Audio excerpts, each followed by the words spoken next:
Olá, queridos ouvintes.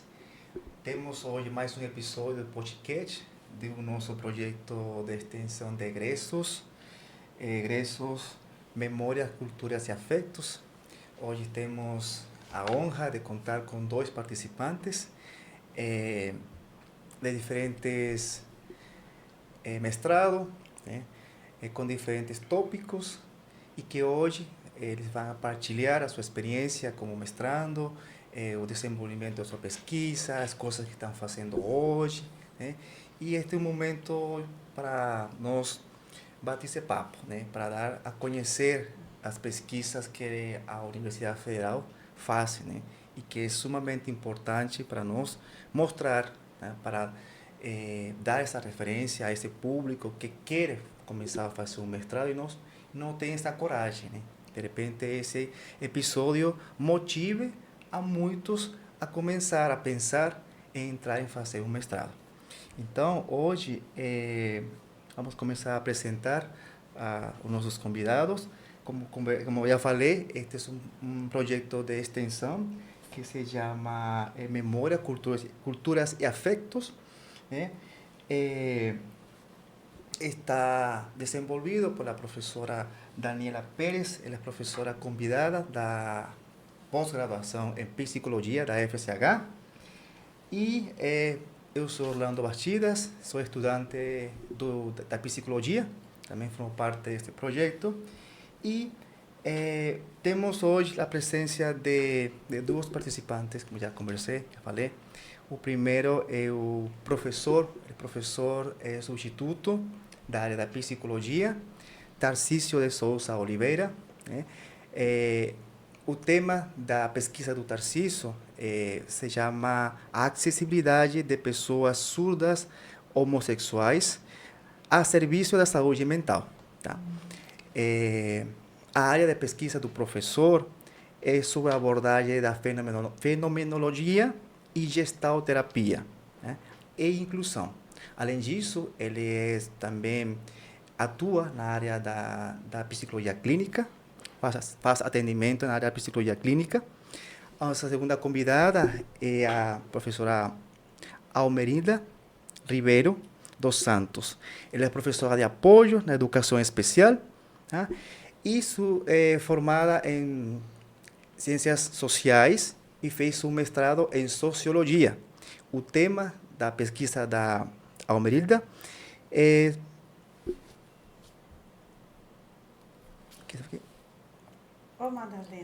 O Madalena, um análise sociológico das representações de mulheres negras sobre o trabalho doméstico em Dourados, Mato Grosso do Sul, né? E está trabalhando com uma pesquisa chamada Realidade e Desafios Enfrentados por Mulheres Negras e Imigrantes Trabalhadoras Domésticas da Comunidade da Santa Felicidade em Dourados, Mato Grosso do Sul. Sejam os dois muito bem-vindos a este podcast. Esperamos que se sintam confortáveis e também esperamos que seja um desenvolvimento legal e as informações que eu acredito que vai ser de muito proveito para vocês. Tá? Muito obrigado. Obrigada pelo convite. Obrigada. Eu acredito que é um projeto bem legal e que eu fico lisonjeada em fazer parte. Obrigada. Eu também agradeço o convite. Acho que o projeto é muito significativo nos tempos de hoje, onde tem pessoas que não seguem para pós-graduação e conhecer pessoas, conhecer histórias de diferentes áreas facilita bastante esse incentivo para seguir para o mestrado, doutorado e incentivar a carreira acadêmica. Sim. Estamos muito felizes porque vocês estão aqui. Eu sou Daniela e como Orlando falou, Orlando ele forma parte também do projeto de extensão que é sobre histórias de egressos e de egressas daqui da Faculdade de Ciências Humanas e estamos muito felizes porque já estamos avançando com o projeto também, já temos vários episódios do podcast. E a ideia é dar para conhecer para a população de Dourados e a comunidade universitária, para que eles conheçam sobre os trabalhos que estão sendo desenvolvidos aqui na pós-graduação, porque temos uma diversidade que é muito grande e que ela dá para para perceber hoje, por exemplo, com a pesquisa de vocês dois.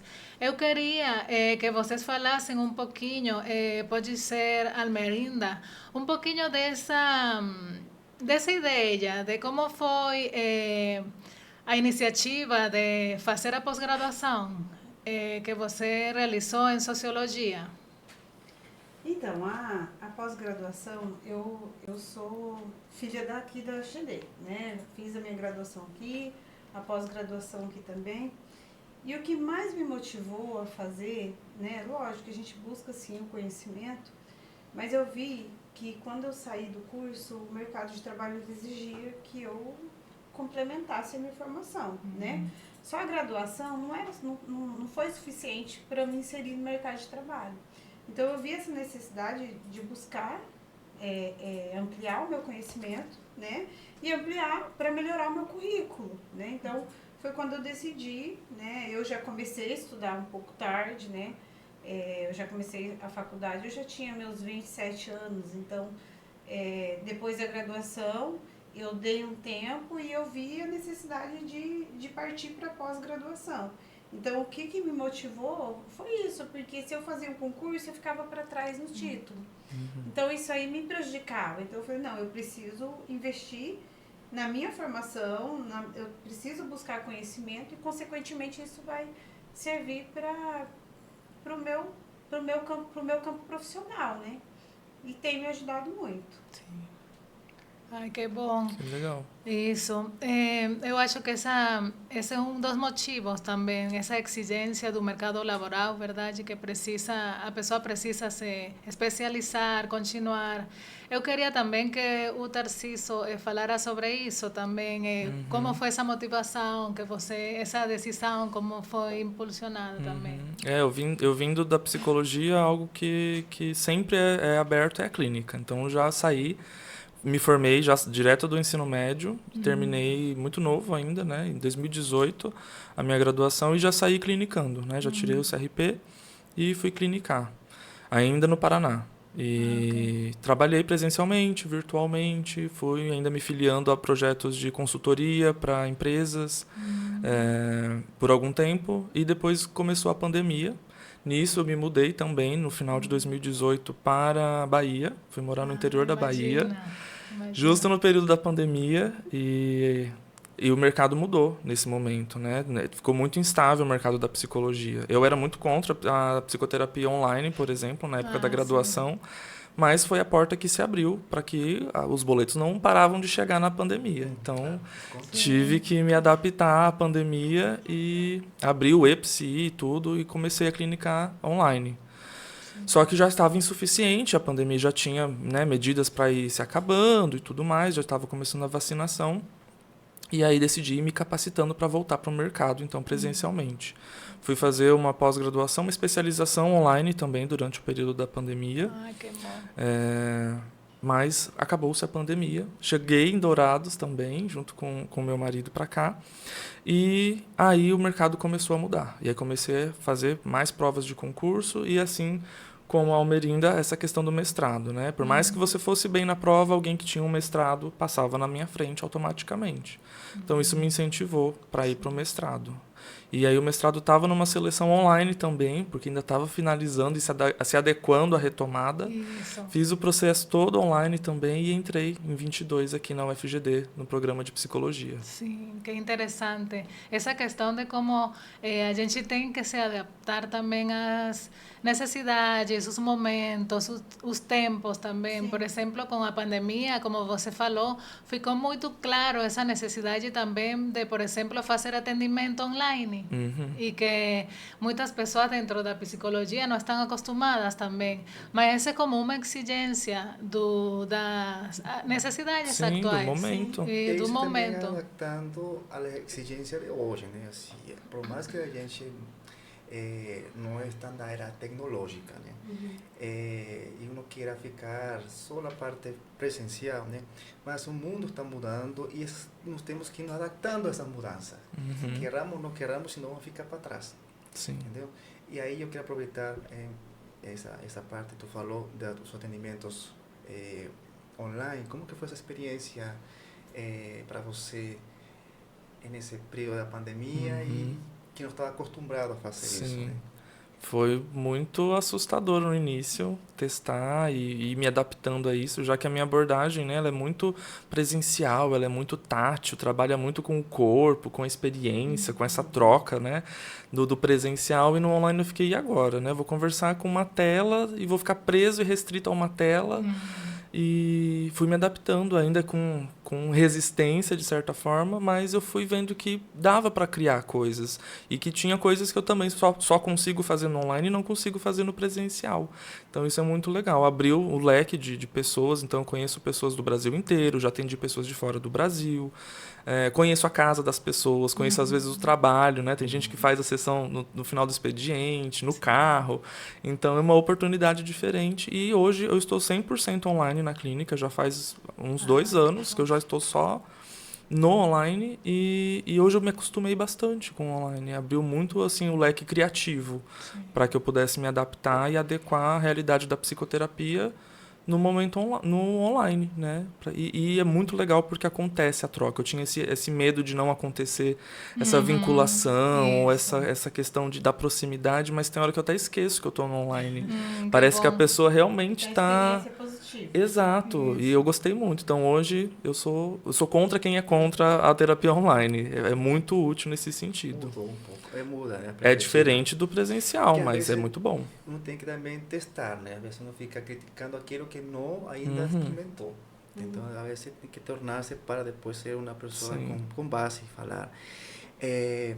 Então, tomando essa referência de você, né? Como vocês, a forma vocês como escolheram seu curso, como escolheram fazer o mestrado. Agora, gostaria que você falasse um pouco sobre a sua linha de pesquisa, a pesquisa de mestrado, né? Como conta um pouco para a gente como foi essa linha de pesquisa, porque você, além disso, considera que essa pesquisa é importante para a sociedade, né? Porque é também importante divulgá-la. São 3 perguntas, basicamente. Que, contar um pouco sobre a sua linha de pesquisa, né? Porque considera que é importante para a sociedade e porque é importante divulgá-la. Vamos começar por aqui? Ótimo.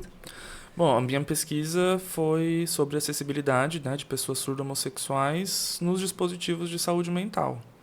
É um recorte do recorte do recorte. Né? E é uma pesquisa inédita no Brasil, não se tinha nada a respeito disso. Então, tá aí uma das importâncias, era uma das justificativas ser uma pesquisa inédita no país.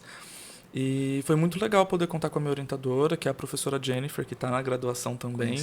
E ela topou de cabeça, não era muito a área dela de inclusão e tudo mais, ela fica mais na parte antropológica, sociológica, e foi novo para ela também. E para mim foi uma experiência diferente também, para que eu aprendesse algumas coisas para repassar para ela enquanto orientadora.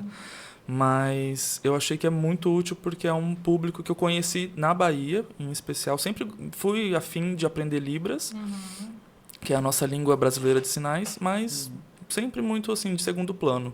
E na Bahia participei de um evento, porque na cidade onde eu morei tinha a formação em letras libras, então tinha uma comunidade surda muito ativa na cidade. E participei de um evento, e durante o evento, sobre psicoterapia online e adaptando para o público surdo, chegou essa demanda em relação à sexualidade e à linguagem, que é algo que as pessoas, quando eu ia falar do projeto, se assustavam de conhecer essa realidade de que, dentre as categorias, né, o grupo de inclusão, a comunidade surda tem uma diferença maior por conta da língua. Isso. Então, alguém que tem uma deficiência física, né, tem a mesma língua, fala português, né, no nosso caso. E o pessoal da comunidade surda não fala a língua portuguesa. Né? Os dados apontam que a maioria ainda não é alfabetizada, letrada em língua portuguesa. Imagina. Só na Libras ou sinais caseiros, inclusive. Então, às vezes, nem a Libras tem acesso. Então, essa questão da língua é algo que bate muito no serviço público, porque a gente vai nos dispositivos de saúde, principalmente, não tem. Você não vê um recado dizendo que tem acessibilidade em Libras. Você chega para a secretária e fica o jogo da mímica ou de ter que escrever no celular. Sim. Isso se o surdo ou a surda conseguir escrever ou num papel ou num dispositivo. Né? Ou ter os aplicativos que fazem a tradução simultânea, né, de língua portuguesa para Libras. Então, foi uma coisa muito inédita. Era um trabalho muito grande para um mestrado, dá para levar ainda para um doutorado e fazer muita coisa. Com certeza. Mas eu achei que isso era necessário, porque isso me tocou muito quando eu conheci essa comunidade, no sentido de, poxa, a gente quer fazer psicoterapia e não tem psicólogo habilitado em Libras, por exemplo. E se tem, onde eles estão, né? Na minha pesquisa eu coloco que poucos estados, se eu não me engano 3 estados só, têm listado no seu site profissionais habilitados em Libras para fazer o atendimento, remoto ou presencial, e os outros estados não têm. Então, o surdo de outros estados não tem esse acesso, às vezes nem sabe que tem um conselho onde pode buscar essa informação. Então, é um público desassistido e negligenciado no nosso sistema de saúde mental, principalmente. Né? Então, eu encontrei dados de, por exemplo, a pessoa se sentir constrangida de ter que ir com um intérprete junto. Né? Ou às vezes é um familiar e vai discutir uma questão sobre sexualidade, ou uma questão íntima, né? Às vezes saúde da mulher, né? E só tem o irmão para ir para fazer a tradução. É constrangedor isso. Né? E o próprio médico não tem essa habilitação em Libras, não sabe o mínimo em Libras. Então também a recepção dessas orientações ficam muito defasadas. Então é um público que acaba ficando sempre de escanteio, né? E é preciso olhar. É um público que existe, é um público que está aí presente. Sim. E também falando um pouco sobre os profissionais, né? Nós, no meu caso, eu me estou formando na área de psicologia. Libras é uma só disciplina. Nós não temos um acompanhamento, nós seguimos na linha com outras disciplinas. É só uma disciplina e quando a gente vai... Sim, introdutória. E aí quando a gente vai para o mercado do trabalho, você consegue esta população. E aí o que nós fazemos? Temos que buscar outro tradutor, buscar outras pessoas formadas. Acho bem interessante e importante a sua pesquisa nesse sentido, porque, querendo ou não, é uma população que está. Né? E que também merece estar na inclusão e merece ser vista e ouvida, né? De alguma forma. Já que o SUS é integral e universal. Sim. Então, Sim. se é para validar esses princípios, essas pessoas precisam estar lá dentro. E acessando da mesma forma que eu e você em língua portuguesa.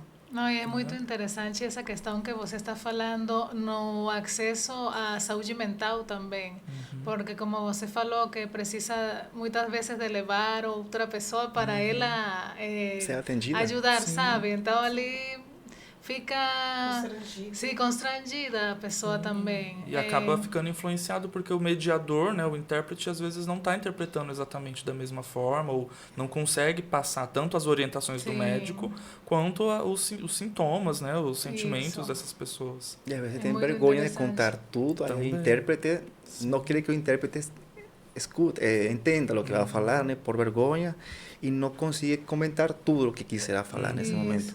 Sua pesquisa foi aqui em Dourados? Foi nacional. Nacional. Eu fiz online também, contei com o pessoal do NUMIAC, da EAD também, aqui da universidade, que nós temos letras Libras em EAD, a UFGD oferece.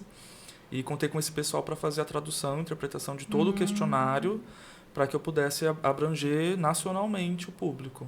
Eu consegui 4 regiões do país, só a região norte eu não consegui nenhum voluntário, mas eu consegui de todas as outras regiões, para ter essa noção de diferença, se havia alguma mudança regional.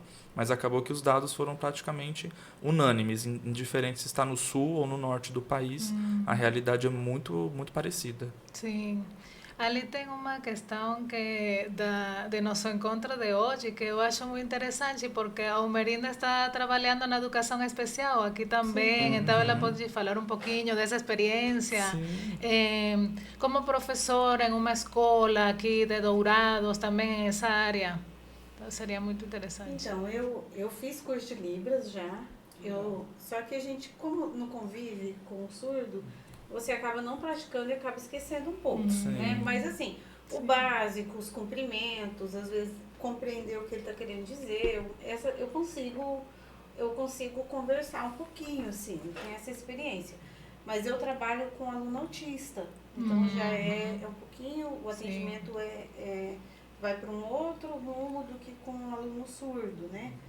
Mas existe sim essa necessidade, é muito importante trabalhar essa questão da inclusão, né, dentro da sala de aula. Eu trabalho numa escola do município, a gente tem a gente teve o primeiro concurso do estado para professores especialistas, para atender esse público, que eu acho que é muito importante. Né? O concurso tem algumas pendências de edital e tal, mas isso é um outro assunto. Mas é muito relevante esse concurso. Então, hoje tem mais de 250 professores que estão efetivados. Serão convocados mais 210, me parece, agora até dezembro. E para atender esse público. Só que o que a gente percebe? Que realmente no campo da Libras, até os professores, não tem muitos professores capacitados nessa área. Né? Então, assim, é bem complicado mesmo. Mas a inclusão, assim, por parte aqui de Dourados, eu acho que a gente está um pouco, avançou bastante, né? Por mais que precise de muitas demandas ainda, mas já é um primeiro passo, né? E aí, quanto à minha pesquisa não é com surdos, né? A questão da Libras e tal, mas são eu trabalhei com mulheres negras, então o meu mestrado, ele foi meio atípico, porque eu fui da seleção de 2019 e comecei ali em 2020. Okay. Só que nós tivemos a primeira aula e veio a pandemia, né?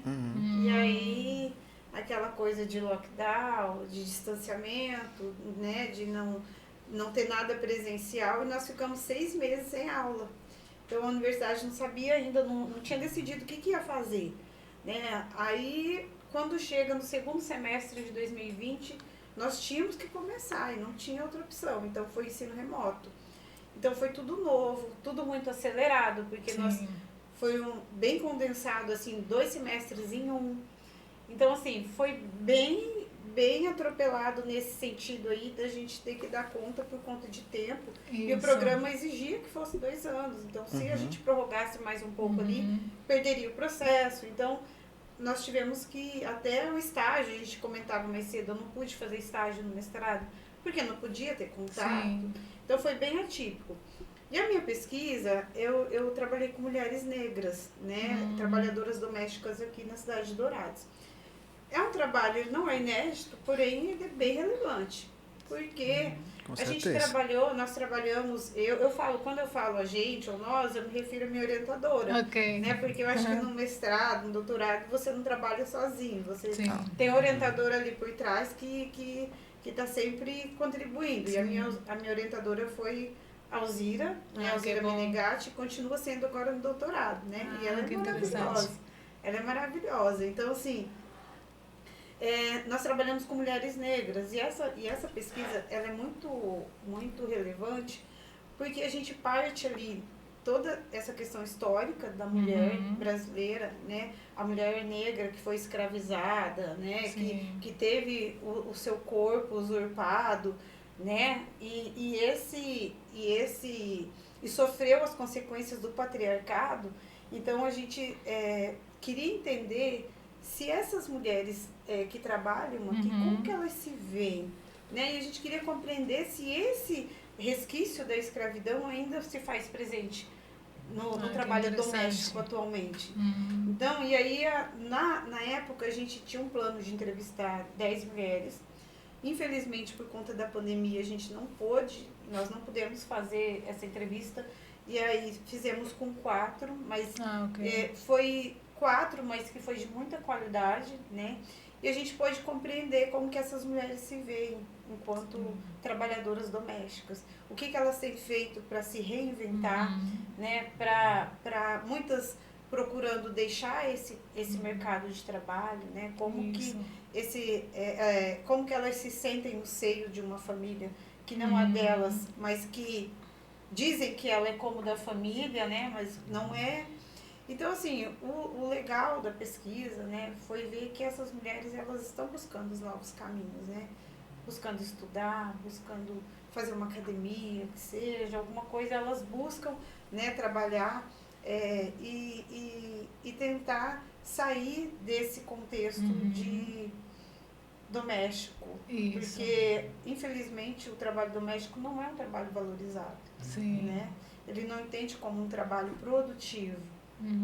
Então, a pesquisa ela é muito relevante, eu continuo com essa pesquisa, né? Que bom. Com esse tema no doutorado, agora estou pesquisando as mulheres da comunidade Santa Felicidade. Ok. que é um local de ocupação, né? E que periférico, e nós queremos compreender como que essas mulheres elas resistem, né? Os desafios, o que elas enfrentam no dia a dia para acessar o mercado de trabalho. Sim. Então vai mais por essa linha. Agora, além das mulheres negras, nós incluímos as mulheres imigrantes, né? Porque o Santa Felicidade, ele ali acomoda muitas mulheres, principalmente venezuelanas. Isso. E nós queremos compreender como que se dá isso. Sim, achei muito interessante e necessária a sua pesquisa também. Sim. Você poderia falar um pouquinho desse O Madalena, que está no início do título da sua pesquisa, sim. que eu achei muito interessante, sabe? Assim, esse título. Como a pesquisa é com trabalhadoras domésticas e a gente queria buscar esse viés aí da escravidão, do resquício da escravidão, se ainda existia. Sim. E aí, em 2020, a Madalena é uma mulher negra que morava em Minas Gerais. Ok. E desde os 8 anos ela foi escravizada. Uma família começou a cuidar dela, né? O cuidar, que não era um cuidado, né, de família, mas que ela vivia ela viveu por quase... ela já estava com 38 anos na época. E ela viveu todo esse período da vida dela em regime análogo à escravidão. Sim. Então, ela não saía de casa, ela fazia o trabalho da casa, era ela quem cuidava dos filhos, e ela não tinha esse direito. Ela não recebia salário, ela trabalhava simplesmente... em troca de abrigo e comida. Isso. Então, ela foi resgatada dessa casa, né? Teve todo um processo aí que criminalizou a família. E a Madalena, ela é um símbolo, de lá para cá, ela é sempre usada como um símbolo das mulheres negras, né? Ela sempre é utilizada quando a gente fala em resistência, né? Ela é utilizada como símbolo pela história, trajetória de vida dela. Sim. Então, imagina você, uma mulher, né? Que desde os 8 anos ela vive no sistema de escravidão. E aí a gente percebe que a escravidão ela não ficou no passado, né? Ela ainda existe. Então, a pesquisa ela é bem relevante e a gente quis colocar esse nome, O Madalena, porque foi bem nessa época ali da pesquisa. Sim. E foi uma sugestão da minha banca de qualificação. Interessante. E a banca de qualificação falou, por que você não coloca o Madalena? E conta um pouquinho da história da Madalena. Isso. E aí eu achei muito legal a ideia e incluí na pesquisa. Não, e que eso se repiten muitas essas histórias, vulnerações dentro do espaço doméstico também. Sim. E o mais triste de isso é que está naturalizado também, Sim. infelizmente. É como que ali tem uma questão interessante que é essa coisa do familismo, sabe? Sim. Você é da família, você está aqui, é de nossa família, mas ali tem essa... Mas é um viés paternalista, Isso. né? Assistencialista, não é incluindo de fato. Esse termo da família, na pesquisa, a gente traz da seguinte forma, que é uma maneira, né, da patroa... Isso.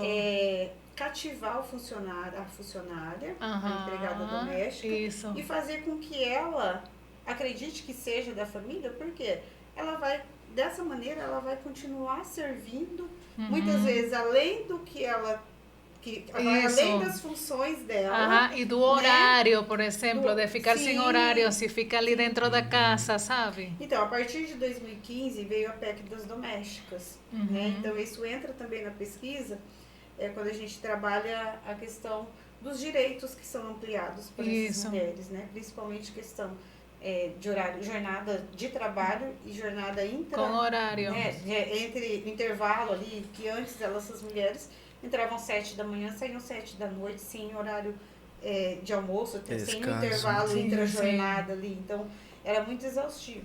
E o que a gente percebe na pesquisa também, e aí a gente utiliza alguns dados do IBGE, que muitas mulheres elas estão preferindo ir para o trabalho como diarista.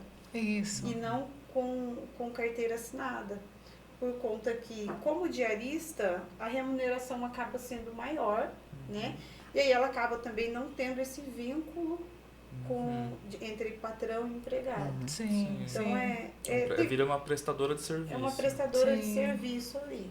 Sim. Só que o que é muito legal, que elas esse termo que você utiliza aí, que a gente está comentando sobre Sim. ser da família, Aham.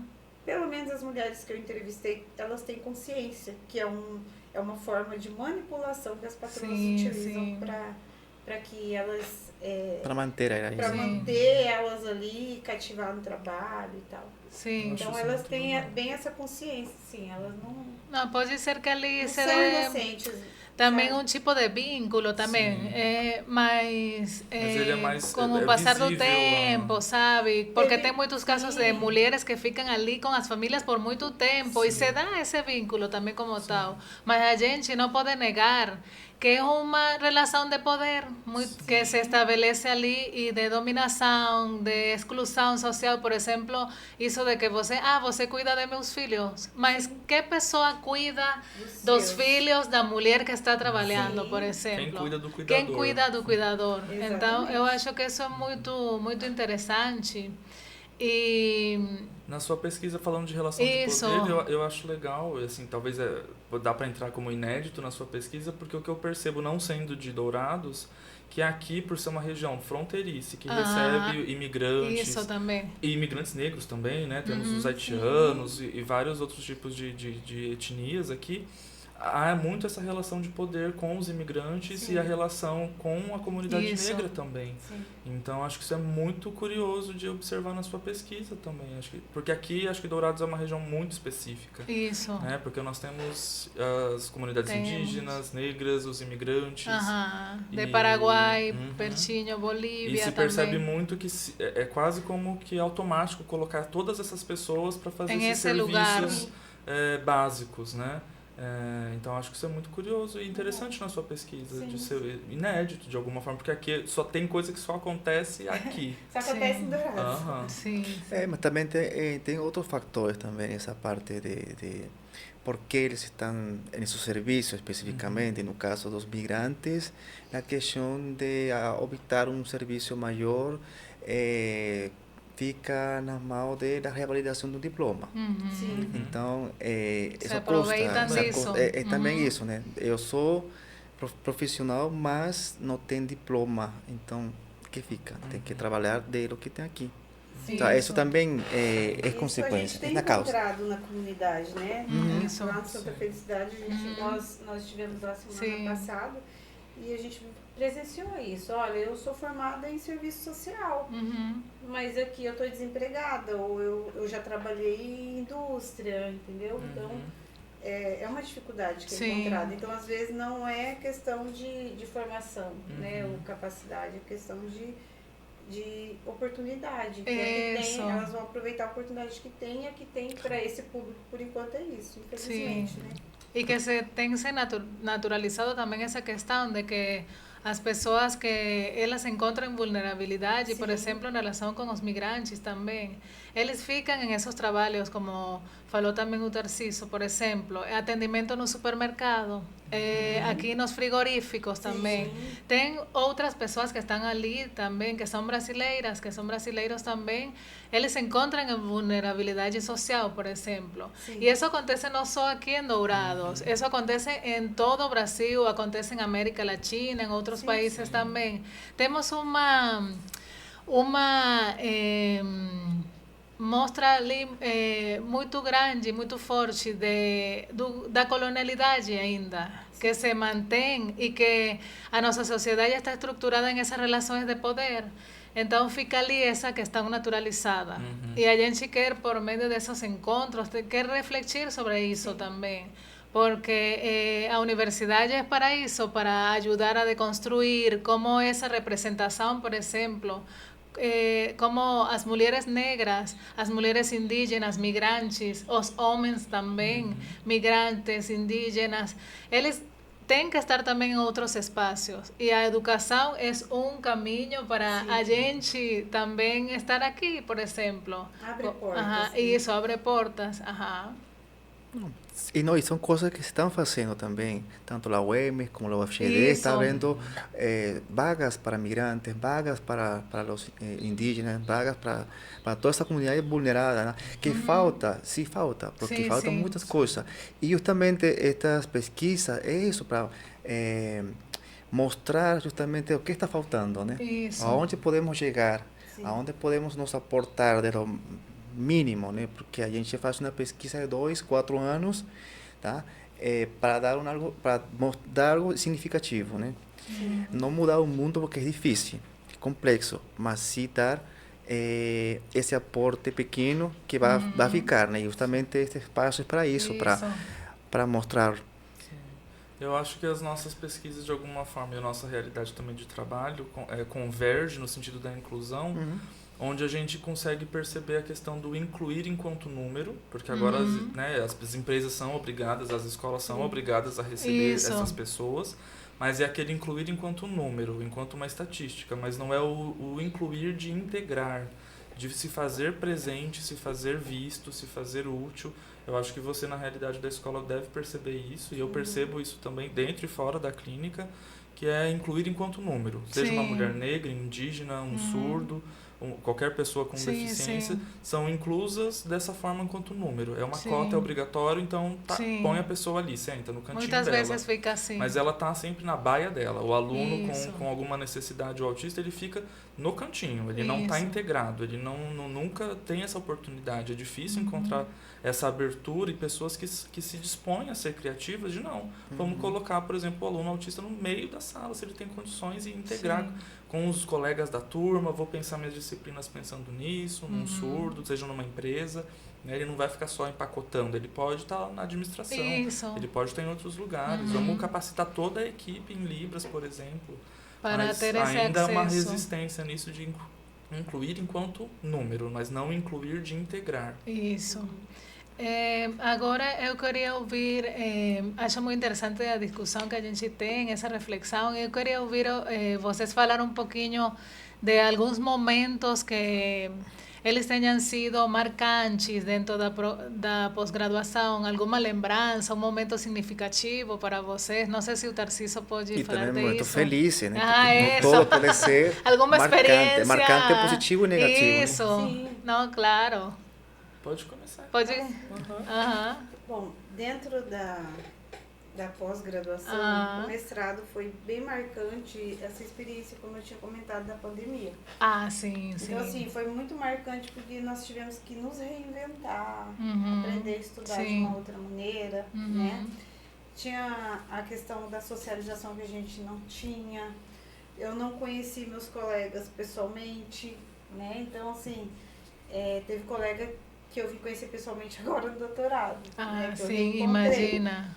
Então, assim, isso foi muito marcante, né? Só que, por um outro lado, foi muito boa a experiência, né, do mestrado como um todo, a questão das disciplinas, os professores que a gente tem, que são professores super capacitados, né? Isso. Então, isso foi muito bom, né? Foi um ponto muito positivo, assim, o aprendizado, o conhecimento. Sem contar que a gente estuda numa instituição que é uma das melhores do estado, né? Que tem essa abertura para questões da diversidade, né? A gente, não sei se por ser um curso da sociologia, mas a gente avança muito nessa questão da diversidade, da inclusão, do não preconceito, né? Então, a gente está numa instituição que é de excelência. Então, isso já é um motivo muito grande de alegria, que é marcante para mim, de estar numa universidade pública, né? Que é gratuita, isso é o melhor, né? Sim. Primeiro, a qualidade, eu acho que é bem marcante, a qualidade da UFGD, a qualidade do ensino marcou muito para mim, porque enquanto pessoa, eu acredito que eu desenvolvi muito com o mestrado, com a experiência de trabalho também. Agora, eu vejo que o doutorado ele já está me levando para outros caminhos e que tem sido muito legal também. Estou conhecendo pessoas novas, convivendo com pessoas na comunidade e que são pessoas encantadoras, né? Você percebe, você é recebido com um sorriso, você é recebido com um abraço, né? Isso é marcante. Um café. um café, café, né? mesmo que eu não tome o café, né? Porque eu não tomo mesmo, porque faz mal. Mas assim, a receptividade das pessoas, isso é marcante para mim, sabe? Sim. Além do conhecimento, tudo que a gente aprende, né? Eu vejo isso como positivo, assim, Sim, sabe? sim. Eu acho que esse contato, conhecer pessoas, o conhecimento que a gente adquire, eu acho que é tudo, eu levo como positivo. E como negativo, eu acho que a pandemia ali, eu acho que foi um pouco negativo ali, porque foi um momento que, além de ser algo novo, estava todo mundo muito assustado, com medo, sem saber o que ia acontecer, né? Era um momento ali de que você não sabia se você ia viver, se você ia morrer, se você ia perder alguém ou não, e você tinha que estudar e você tinha que dar conta. Então, isso aí foi marcante para mim também, mas também, como o colega falou agora há pouco, né, a questão da pandemia ali, que fez a gente se reinventar, né? A gente se familiarizar um pouco mais com as tecnologias, né? Se adaptar. E eu acho que o saldo é positivo. Ah, que bom. Muito bom. Enquanto ponto positivo, eu também vou para a parte social, relacional, que acho que foi muito legal. Ainda voltando da pandemia, mas algo que eu acho legal é que a pós-graduação é um caminho solitário, né? De alguma forma, mesmo tendo orientação, mas é você com a sua pesquisa. Isso. E a minha turma, né, que foi a turma de 22, acabou tendo pesquisas muito diferentes. E toda a turma era integrada, assim. Achei isso muito, muito legal de todo mundo incentivar o trabalho do outro, dar opinião, oferecer curso. Eu tenho um material disso, eu tenho um daquilo, ter essa troca. Acho que isso foi muito, muito legal, assim, de ter mesmo essa troca, esse incentivo. Conseguir fazer um grupinho onde a gente conseguia, claro, ter mais intimidade para trocar isso, aconselhar, acalmar os mais ansiosos, animar os mais pessimistas. E isso foi muito legal, poder ter companhia, né? Ainda que depois que termina as aulas e é só depois a escrita, acaba se distanciando um pouco, mas a gente fazia questão de fazer videochamada, de se encontrar, para e aí, como é que tá a sua pesquisa? Me chama para sua banca, me chama para minha. Acho que isso é muito, muito legal. E como positivo de ter alguém do meu lado, que no caso é o meu marido, que já né, já tem pós-doutorado e tudo, então de ter alguém que, calma, não se assusta, é assim, vai por aqui, já me acalmou um pouco mais, porque eu vi nessas trocas de que tinha gente de, mas eu tô com medo da banca, eu tô com medo do orientador, e muito apavoro, e muita ansiedade, e eu conseguia passar por já ter recebido isso em casa de calma, dá para ser mais fácil, dá para otimizar, dá para pensar melhor. E acho que como negativo, não sei se eu levo algo como negativo, mas acho que o que eu levo é esse saldo positivo de ter encontrado essas outras pessoas, de poder somar com o NUMIAC, com o pessoal da faculdade EAD, que é onde meu marido trabalha também, e eu consegui fazer esse vínculo, consegui ganhar o meu sinal, né? Inclusive o meu sinal é esse, por causa da tatuagem, é um T em Libras, e batendo na minha tatuagem. Ganhei um sinal, então, durante a pesquisa. Interessante. E muito, muito legal poder aqui, somar. Vamos lá. Porque eu tenho uma cicatriz aqui, que legal. Aí eu tenho o meu sinal, esse aqui. Legal. Você ganhou tudo. Eu ganhei esse sinal, mas já faz uns 20 anos. Alguns anos. Alguns anos. Você falando dessa relação com os colegas, assim, no meu mestrado, por mais que fosse online, remoto, foi uma relação muito legal também, de muita solidariedade, muita parceria, companheirismo. Que bom. E o único momento que nós tivemos presencial, que eu tive presencial, foi a minha defesa. Imagina. Isso aí me marcou também, porque foi muito legal, assim. Aí foi um momento que já tinha ali passado aquela loucura da pandemia, do distanciamento. E aí a minha família é bem grande e lotou a história. E foi muito bom o resultado da pesquisa também. Isso me marcou muito, porque eu esperava um bombardeio, porque tem aquela questão, que na defesa pode se preparar. E eu não tive esse bombardeio. Então, assim, foi muito boa essa experiência, assim, de receber muitos elogios, de que o trabalho estava muito bom e que esse era o caminho, né? Porque para ter ideia, eu não precisei alterar nada no meu trabalho. Sim. Entendeu? Então, não precisei alterar nada, assim. Então, foi muito bom, assim. Como negativo para não falar que eu não falei nada, né? Já serve para alguém que está assistindo a gente. Sim. Acho que o nosso maior inimigo na pós-graduação somos nós mesmos. Sim, no sentido muitas de autocobrança, vezes. de se colocar para baixo. Então Sim. foi muito importante para mim estar em terapia, fazendo a minha terapia enquanto paciente. Ajuda. E poder trocar, porque também, né, só na terapia é muito pouco às vezes, mas tendo, né, gente em casa, vendo outras pessoas, me respeitando, teve um tempo que eu não li nada, não escrevi nada e falei, vou ficar um mês sem fazer nada, eu preciso de um tempo. De um tempo para descansar. Ainda lutando, respirar. resistente a isso, mas tudo estava me direcionando para isso, você precisa parar para refrescar e resetar e começar de novo, olhar com outros olhos a sua pesquisa. Então, fiquei resistente, falei, não, realmente, eu preciso desse tempo. Não, e enquanto estava todo mundo, meus colegas, mas eu tô lendo, eu tô enlouquecendo tudo, eu falei, gente, eu tô um mês sabático, até retomar isso. Quando então, acaba, é uma mistura de sentimentos, né? Sim. É um alívio, filho que nasce. É alívio, aí você já pensa, nossa, eu vou sentir saudade, né? Porque eu senti saudade. Não, e acho isso muito interessante que estão falando também de como fico feliz que não foi um processo assim adoecedor, sabe? De enfermar, de ficar muito estressados, assim. Essa é a ideia do que a gente se regule, como está falando Tarcísio também, porque muitas vezes a gente se estressa demais também e não tem porquê muitas vezes. É uma coisa que... Mas isso que o Tarcísio fez é certo. Isso de respirar, de parar um pouco. Né? Vou ficar mais tranquilo e depois volta com energia renovada. Não fica contaminado e cabeça cansada, Fica. não pensa. Então é muito conteúdo, é muita leitura para produzir um texto, ainda que não seja muito longo. Isso. Mas precisa dar um reset, senão a gente fica contaminado com tudo aquilo.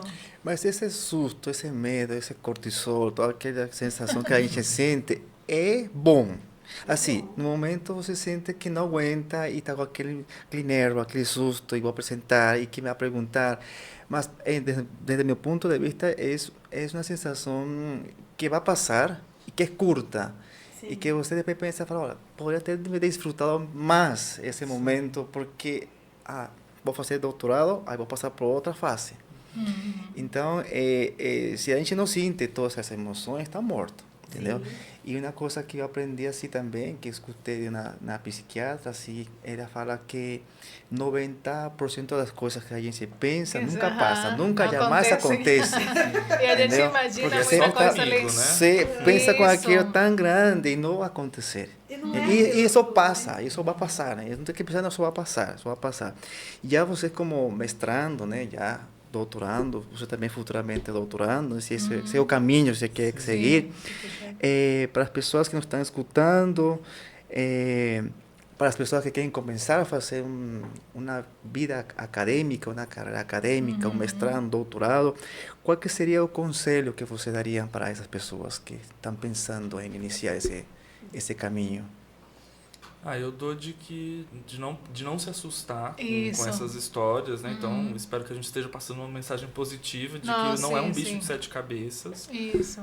Para quem não tem experiência com iniciação científica, não teve nada na graduação, vai aprender. Fazer pesquisa não é tão difícil assim. Sim. Tem as disciplinas para isso, inclusive, durante o mestrado.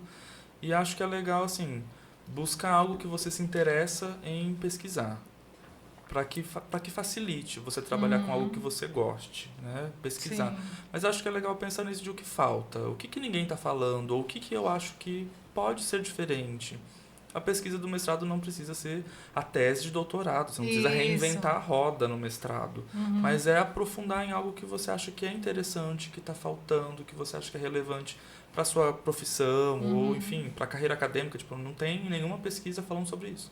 Então talvez eu vou fazer sobre isso. Né? E não, mas é muito pouco. Não, mas se falta já é muito. Isso. Então não precisa reinventar a roda. E pode ser muito gostoso. Depois pode fazer artigos, outras pesquisas. E às vezes, para quem trabalha, se planejar para concorrer a uma bolsa. Né? Aqui no FGD nós temos, todos os programas têm bolsas, né? Cada um com os seus projetos, mas tem bolsa. Isso. Então isso facilita. Eu fui bolsista por um período, então eu pude abdicar das minhas atividades laborais para me dedicar só para isso por um período. Sim. Então isso facilita bastante para se dedicar. E acho que é isso para incentivar, não tem muito o que enfeitar. Pode ser simples, né? Então vai Sim. pesquisando, eu pesquisei os professores que tinham no programa, ver com quem tinha mais afinidade com a linha da pesquisa, Isso. acho que isso já é legal de ir pesquisando. Converse com alguém que você conheça, acho que também é muito legal. Como é que foi a sua experiência? Né? Acho que isso soma bastante para ingressar, de fato. Sim. Não é um bicho de 7 cabeças, são 2 Sim. anos. É uma gestação, aí como toda gestação tem contrações, tem tudo, Sim, mas quando o sim. filho nasce, na hora da defesa, eu não uma sou linha. mãe, É mas, bonito. mas imagino como deve ser, porque foi um filho que eu dei a É uma luz ali. liga, Então é esse mix de sensação, de cansaço do fim da caminhada, mas Sim. o gozo de, nossa, deu certo, né? Tô sendo aplaudido nesse momento. Ai, que bom. Bom, o conselho que eu dou, eu particularmente eu não sofri. Eu não sofri, assim, o que eu falei que foi a dificuldade foi essa questão da pandemia. Sim, sim. Mas assim, as pessoas elas têm em mente que o mestrado é algo muito difícil, né? O doutorado é algo quase impossível, né? Eu tenho colegas de trabalho que têm esse sonho e eu tenho incentivado elas a fazerem, né? E procuro também, às vezes, dar um suporte. Se precisar de ajuda, eu posso te ajudar com o projeto e tal. Porque o que falta, muitas vezes, é essa questão do conhecimento, né? As pessoas não têm conhecimento de como acessar, como fazer, quais são os processos. Então, isso dificulta muito. Então, a pessoa que tiver, você que está em casa e que tem vontade de entrar num programa de pós-graduação do FGD, não é esse bicho de 7 cabeças como o Tarcísio já havia falado, né? É tranquilo, é um processo tranquilo, exige responsabilidade, exige dedicação, exige, né? Mas não é impossível. Então, deixo o convite aqui para as pessoas que quiserem participar do programa de pós-graduação da Sociologia, tá? Eu tenho certeza que vocês vão ser muito bem acolhidos. Nós temos professores que são muito humanos, são pessoas excelentes, sabe? Que acolhem muito bem e que estão dispostos a ensinar e que contribuem, que ajudam. Então, fica o convite, né? O nosso edital já está para abrir aí, o edital do doutorado, do mestrado também. Então, o processo de mestrado deve começar ali em janeiro. O de doutorado já está para abrir o edital. Então, fica o convite para as pessoas que quiserem participar do nosso programa. Não é difícil, tá? Não é impossível. Eu acho que a parte mais difícil, para mim, foi a construção do pré-projeto. Sim. Porque o restante depois... Decidir é difícil. Decidir tema, como ele falou. Isso, é difícil. Eu acho que essa foi a parte mais difícil, assim, mas... O mestrado em si, ele é tranquilo, né? Exige leitura? Exige dedicação? Exige, né? Mas é muito gratificante quando você está nesse meio aqui, né? Sim. E acho que é legal pensar nas portas que se abrem com o Isso. mestrado. Né? Eu não pretendia ser professor, por exemplo. Então agora eu estou me vendo nessa posição porque é uma porta que se abre quando a gente passa pela pós-graduação. Com certeza. E depois tem, não quero docência, mas quero o concurso. Ótimo, já pensa que você já avança sobre os seus concorrentes tendo uma pós-graduação. Sim, que existem como mestrado e doutorado. muitas possibilidades que ficam ali. Sim. Já estamos aproximando-nos ao final já da nossa conversa e passou muito rápido o tempo. E já para ir finalizando, eu queria saber mais assim sobre os planos que vocês têm, que metas em relação com a vida acadêmica, se vocês se visualizam ali, o que vocês estão pensando. Pode ser a Almerinda para... Então, atualmente eu tenho trabalhado na educação especial, né? Eu sou efetiva do município. Isso. E estou cursando o doutorado. Esse é o meu primeiro ano, né? Estou aí fazendo estágio, cumprindo os créditos, né? Com muita carga de leitura, aulas muito interessantes. E assim, hoje eu estou fazendo doutorado, né? Eu almejo um concurso federal, né? E aí eu acredito que com o doutorado essas portas elas podem se abrir, né? Então, a princípio o meu plano é esse, eu quero fazer uma coisa de cada vez. Depois que eu terminar o doutorado, eu vou pensar se eu faço algo a mais, né? Isso, que aparece. Porque eu não quero me preocupar lá com o futuro, eu quero me Isso. preocupar com Isso. hoje, entendeu? Eu Ok. quero fazer bem feito agora. Não, e isso é muito bom para focar no agora também. Isso é muito bom. Mas hoje eu tô isso, eu tenho uma filha, então a minha preocupação é cuidar dela, né? Isso, com a Eu família. tive filha. Nasceu, então assim, é bem isso mesmo, esse sentimento ali de mãe. Então, a minha preocupação hoje é estudar e cuidar dela, e enfim, está sendo muito gratificante, né? Sim. Estar aqui na universidade, é uma universidade que eu amo, né? Porque quando eu terminei o ensino médio, eu queria estudar e não tinha acesso. Sim, Eu não tinha acesso, então o que eu tive que fazer? Eu tive que trabalhar, né? Porque tinha que ajudar em casa. sim. Então eu fiquei trabalhando 12 anos em indústria, e aí no meio desse tempo aí eu falei, não, eu não quero ficar aqui a minha vida inteira. Então eu via colegas lá que estavam lá há 30 anos. Imagina. Eu falei, eu não quero ficar 30 anos nisso aqui, né? Não desmereço o trabalho. Sim, sim. Foi uma experiência muito boa, lá que eu tive bastante contato com surdos, inclusive, Que sabe? legal. Eu tenho amigos surdos até hoje. Então, assim, e aí eu falei, não, eu quero buscar a universidade. Então, é uma universidade que eu amo e que eu ingressei aqui em 2007, né? Já tem um tempinho, fazia 2 anos que havia sido criada, né? Eu sou da 2ª turma de Ciências Sociais, né?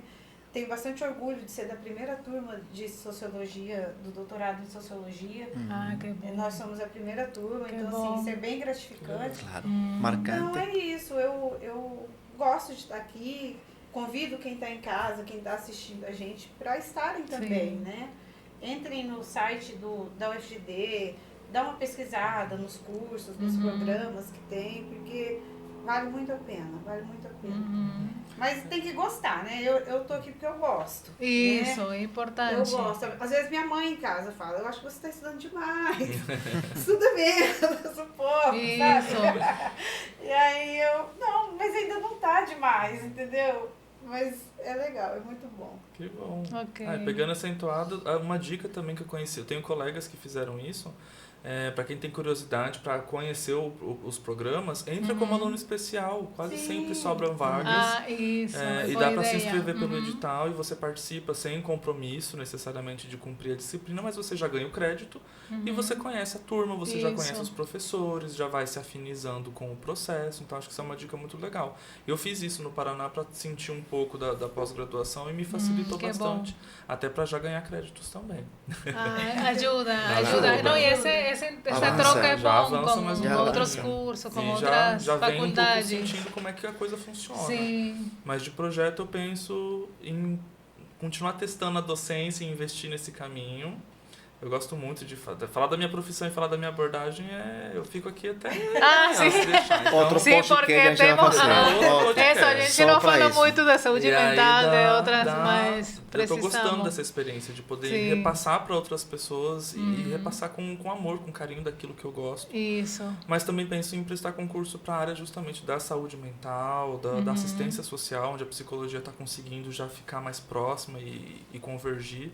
Mas eu pretendo também concursar por conta do mestrado. Sim. E quando surgir o doutorado aqui, né, de preferência, já facilita para que eu já ingresse também e dê sequência. Isso, para continuar nas com a pesquisas. formação.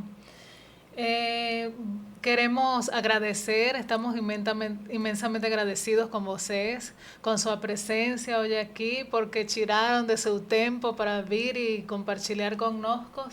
Estamos com muitas expectativas também com o projeto, que ele continue sendo desenvolvido na faculdade. Agradecemos imensamente a Orlando também, que está aqui. Orlando, ele forma parte do projeto de extensão. Y agradecemos a los extensionistas, que son varios que están allí colaborando. A professora Nashla também, que ela fica ali na frente, ela acompanhando. Agradecemos também ao professor Fábio, que ele está facilitando aqui, está facilitando aqui o estudo e a gente está conseguindo desenvolver.